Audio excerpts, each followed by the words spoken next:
today? I hope you're fine. Welcome to another day of learning opportunity. I am your teacher, Ma'am Clarissa Esti Guzman of Mangaldan National High School. Your teacher in Technology and Livelihood Education, Bread and Pastry Production. Are you excited for today's lesson? Remember, you can always pause and play this video whenever necessary. You can even go back to clarify some things for mastery purposes. So are you ready? Let's begin! This video presentation is for the first quarter, Module 1, Learning Objective Number 1 of our subject, Bread and Pastry Production 10, Prepare Bakery Products. Specifically, Lesson 1 will focus on the techniques in measuring and weighing ingredients used in baking. We will learn about the measurements of dry and liquid ingredients as well as the frequently used substitution and equivalence. Before we start, let us look at the objective of today's lesson. After going through this module, you are expected to select, measure, and weigh required ingredients according to recipe or production requirements. This lesson covers competencies that are needed in today's learning situation. Your performances in every activity will help you recognize and understand the contents of the lesson, which is very essential in attaining competencies. Now, let's start with the lesson proper. Baking is a science. Do you agree? If you said yes, of course. It is because in baking, you need to be accurate in measurement. Once you start baking, you could no longer adjust the taste or ingredients of your baked product. Not just like cooking, if it is blunt, you can add salt while cooking, right? But not in baking. That is why accurate measurements of the ingredients is very important because it greatly affects your output.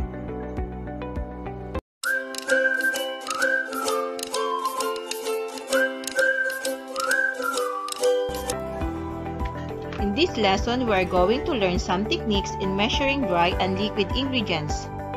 First on the list of dry ingredients is the flour. In measuring flour, you need to sift the flour first to remove the lumps. Then after that, spoon sifted flour lightly into a measuring cup, heaping it well over the top of the cup. Do not shake the cup. Level off the cup with a straight-edged utensils or spatula.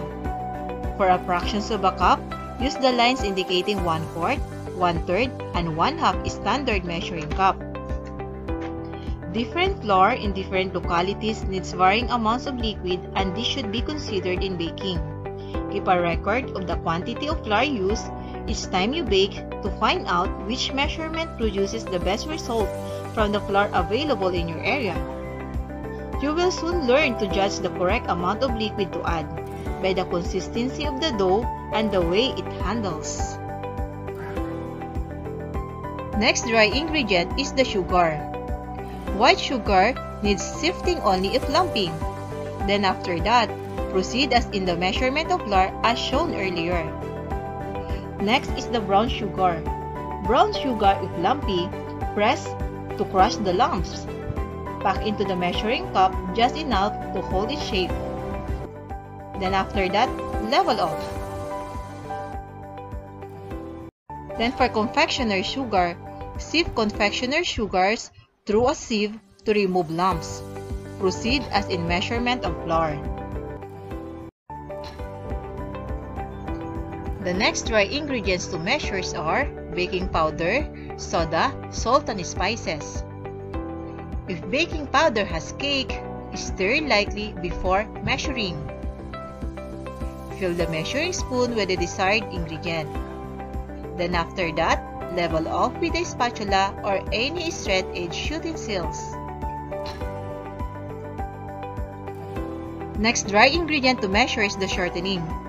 There are two ways on how to measure shortening. First is with the use of measuring cup. How to do it? Half shortening at room temperature.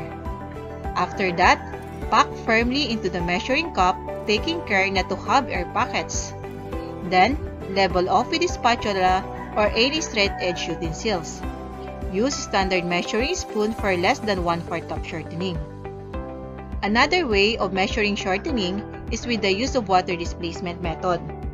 I know that it is not the first time you experience water displacement method because in your science subject, you use water displacement method in measuring the volume of irregular objects, right?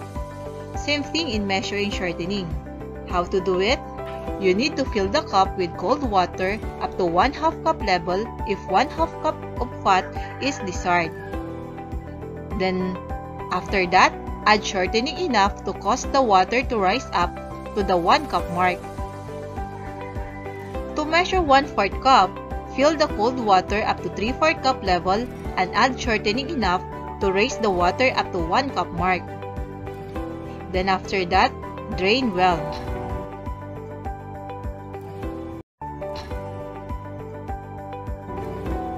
Now, let's proceed to the measurement of liquid ingredients such as water and milk.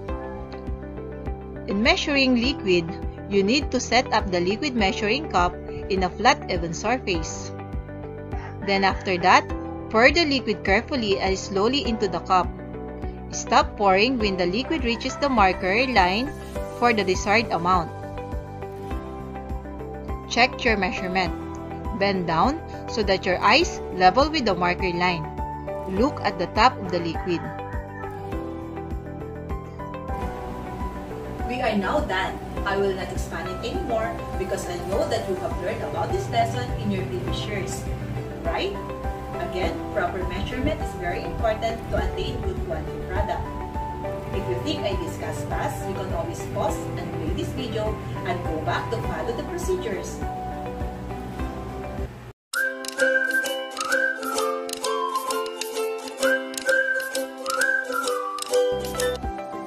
Now let's proceed to the frequently used substitutions and equivalents.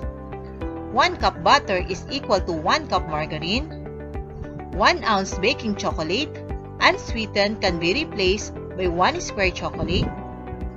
1 ounce sweetened chocolate can be substituted by 1/4 cup cocoa plus 1½ to 2 teaspoons shortening. 8 to 10 pieces Graham crackers can be replaced by 1 cup Graham crush. 1 cup milk can be substituted by 1/2 evaporated milk plus 1/2 cup water. 1 cup cake flour can be substituted by 1 cup all-purpose flour minus 2 tablespoons plus 2 tablespoons cornstarch, both sifted before measuring. Then next, if the recipe calls for 1 tablespoon cornstarch but if not available, you can use 2 tablespoons flour. 1 cup sour milk can be replaced by 1 cup evaporated milk plus 1 tablespoon vinegar or lemon juice. 1 cup whipping cream can be replaced by 3/4 cup whole milk plus 1/4 cup butter. Then, 1 whole egg, you can use 2 egg yolks. 1 cup molasses can be replaced by 1 cup honey. Now let's learn on some given measurement and its equivalents. 1 gallon is equal to 4 quarts. 1 quart is equal to 2 pints. 1 pint is equal to 2 cups. 1 cup is equal to 8 fluid ounces. 1/2 cup is equal to 4 ounces. 1/4 cup is equal to 2 ounces. 1/8 cup is equal to 1 fluid ounce.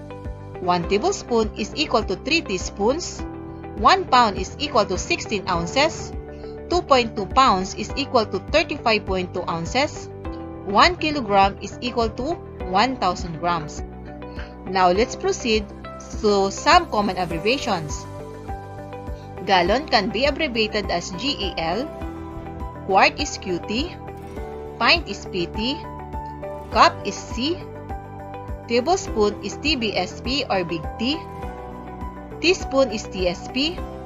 Fluid ounces is FLOZ. Ounce is OZ. Pound is LB. Gram is G. Kilogram is kg.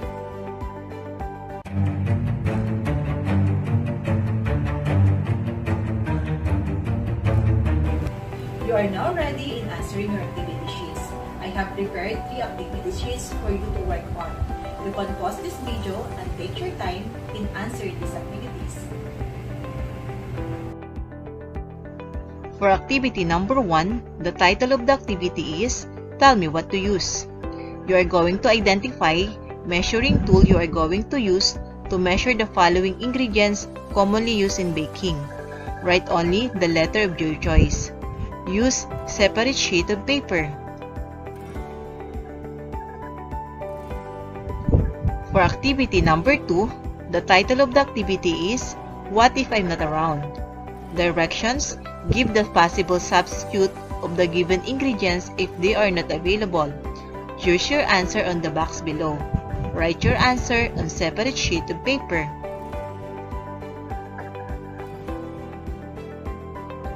For the last activity, activity number 3, the title of the activity is Compute to Convert.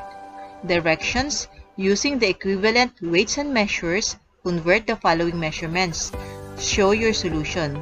Each number you will be given 2 points.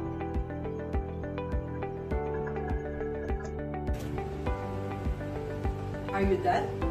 You can now check your answer by referring to the answer key on page 5. Here is the key answer for activity 1 and activity 2. And for the activity 3, here is the key answer.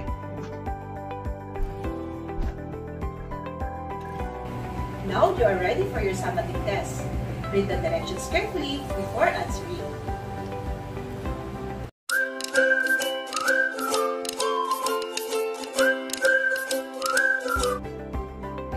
On your answer sheet, don't forget to write your name, grade and section, and also the date. Write your subject, Technology and Livelihood Education, Bread and Pastry Production 10, Quarter 1, Module 1, Summative Test. For Test 1, the title of the activity is Please Complete Me. Directions: below are the procedures in measuring dry and liquid ingredients. Fill in the missing word or words to complete the procedure. Choose your answer in the box. Write your answer on your answer sheet. This is for number 1 to 4. You can now pause or take a screenshot. For numbers 5 to 10, here are the questions and also the choices. Take a shot. For test 2, the name of the activity is Tell Me If I'm Wrong. Directions: write T if the statement is valid and F if the statement is false. If the statement is false, change the underlined word or words to make the sentence correct.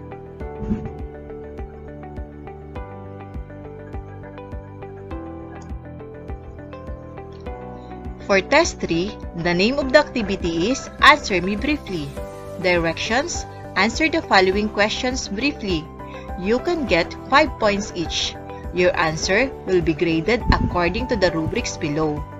5 if substantial information is provided and properly cited. 4 if adequate information is provided and properly cited. 3 if information provided is underdeveloped, improper citations.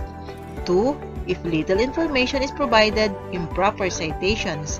And 1 if repetitive information and no citations. Take a shot.